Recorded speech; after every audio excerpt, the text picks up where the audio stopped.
السلام علیکم حاضرین و سامعین،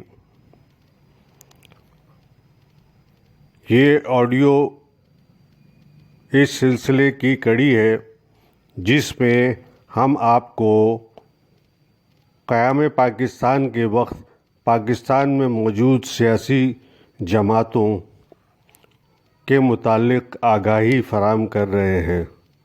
ہماری کوشش ہے کہ ہم آپ کو ایک تسلسل کے ساتھ یہ بیان کریں کہ قیام پاکستان کے وقت کون کون سی سیاسی جماعتیں وجود رکھتی تھیں اور انہوں نے قیام پاکستان کی تحریک میں اور اس کے بعد حصہ لیا، اور بعد میں کون کون سی جماعتیں کس کس وقت اور کس کس دور میں کن کن اداروں کن کن شخصیات کے زیر اثر کن کن مقاصد کے لیے بنتی گئیں۔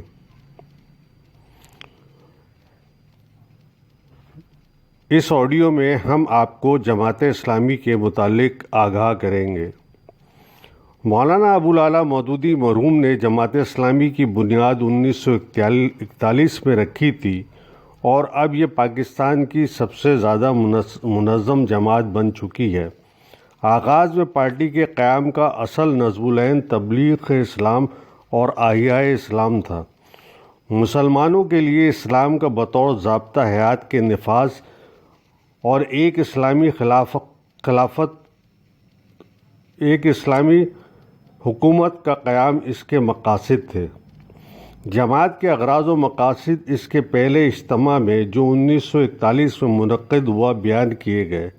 اس اجتماع میں یہ بتایا گیا کہ اس کا مقصد اسلام کو ایک تحریک کی شکل میں بدلنا ہے تاکہ مسلمانوں کی زندگی میں اسلامی انقلاب لایا جا سکے۔ جماعت کے بانیوں نے اس بات کی بھی وضاحت کی کہ یہ کوئی سیاسی یا مذہبی جماعت نہیں ہے بلکہ ایک نظریاتی تحریک ہے جو زندگی کے سارے شعبوں پر حاوی ہوگی۔ اس جماعت کا دائرہ کار صرف ایک ملک یا ایک قوم تک ہی محدود نہیں ہوگا بلکہ یہ پوری دنیا کے اخلاقی، سیاسی، اقتصادی اور معاشرتی نظاموں کو اسلامی سانچے میں ڈھالنے کا ارادہ رکھتی ہے، اور دنیا میں ضمنی طور پر پاکستان بھی شامل ہے۔ جماعت اسلامی پاکستان کے قیام کے خلاف تھی کیونکہ اس کے رہنماؤں کا خیال تھا کہ مسلم لیگ پاکستان میں ایک صحیح اسلامی حکومت قائم نہیں کر سکے گی۔ اسی خیال کی بنیاد پر اسے اس احساس پر تھی کہ مسلم لیگ پر مغربی تعلیم یافتہ طبقہ اور جاگیردار چھائے ہوئے ہیں جو نفاذ اسلام کی اہلیت نہیں رکھتے۔ جماعت کے قائدین کی نظروں میں مسلم لیگ کے رہنما نہ تو صحیح مسلمان تھے اور نہ ہی انہیں اسلام کا فہم اور ادراک حاصل تھا۔ لیکن جب یہ طے پا گیا کہ ہند و پاک بر عظیم تقسیم ہوگا تو جماعت نے اپنے پرانے موقف میں لچک پیدا کر لی اور پاکستان میں اسلامی حکومت قائم کرنے کے لیے جدوجہد کرنے کا فیصلہ کر لیا۔ اس ضمن میں انہیں قائد اعظم کی بھی آشیرواد حاصل تھی، چنانچہ پاکستان بننے کے بعد کافی عرصے تک مولانا مودودی ریڈیو پاکستان کے ذریعے درس دیتے رہے۔ رفع عامہ کے جذبے کے تحت جماعت اسلامی نے چھوٹی چھوٹی لائبریریاں قائم کی، سفری دواخانے قائم کیے اور لوگوں کی مذہبی تربیت کے لیے رسائل شائع کیے۔ اگرچہ اس جماعت کی رکنیت محدود تھی لیکن پھر بھی یہ ایک مؤثر اور فعال تنظیم تھی۔ باقی سیاسی پارٹیوں کی طرح اس جماعت نے کبھی بھی ایک عوامی جماعت بننے کی کوشش نہیں کی اور نہ ہی یہ اس کی منزل ہے، چنانچہ اس کی رکن سازی کا عمل طویل اور معیار بلند ہے۔ چھانک پھٹک کے بعد جو اراکین منتخب کیے جاتے ہیں وہ نظریاتی طور پر مخلص اور متحرک ہوتے ہیں، چنانچہ جماعت اسلامی میں سیاسی منافرت کے واقعات کم کم ملتے ہیں۔ جماعت نے 1957 تک عملی سیاست میں کبھی کھل کر حصہ نہیں لیا، سوائے اس کے کہ آئینی اور مذہبی مسائل پر لوگوں میں شعور پیدا کرنے کے لیے کوششیں کرتی رہی۔ پنجاب میں صوبائی اسمبلی کے انتخابات 1951 میں منعقد ہوئے۔ اس میں جماعت نے صرف چند امیدوار کھڑے کیے، لیکن کراچی کارپوریشن کے 1958 کے انتخابات میں اس نے 1 درجن سے زائد نشستیں جیت لی اور ایک دھماکے کے ساتھ سیاسی میدان میں کود پڑی۔ ان نتائج سے اس کی بڑی ہمت افزائی ہوئی، حوصلہ بڑھا اور جماعت اسلامی کے رویے میں تبدیلی پیدا ہوئی۔ چنانچہ جماعت بڑی سنجیدگی کے ساتھ اقتدار کے لیے جدوجہد میں مصروف ہو گئی۔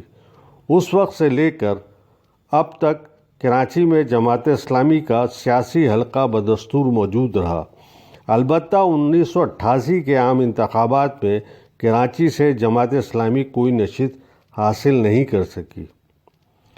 اجتماعی حزب اختلاف کمبائنڈ اپوزیشن پارٹی، جس نے ایوب خان کے 1964 کے صدارتی انتخابات میں مس فاطمہ جناح کا ساتھ دیا، جماعت اسلامی بھی اس کا ایک حصہ تھی۔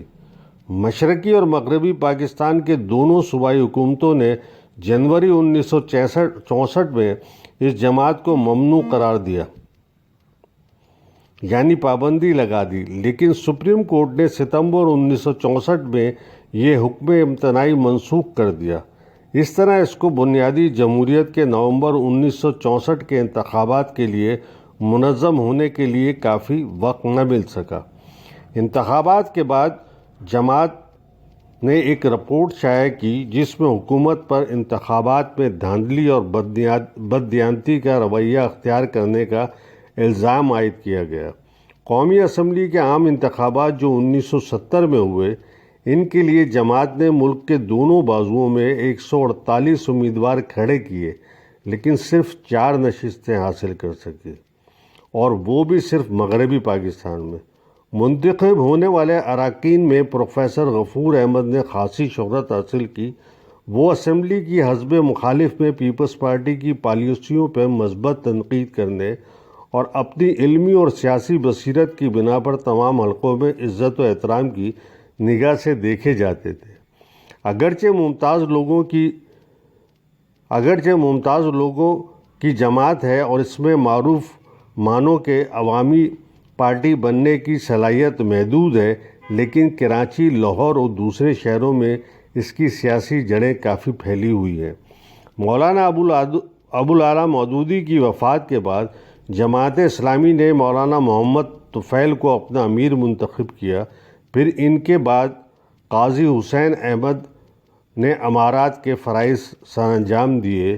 پھر اس کے بعد منور حسن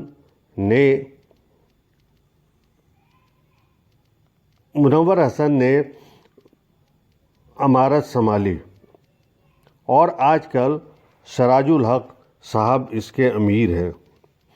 1970 کے انتخابات میں جماعت نے جو منشور شائع کیا تھا وہ جماعت کے نقطہ نظر سے پاکستان کے اقتصادی اور سیاسی مسائل کا حل پیش کرتا تھا۔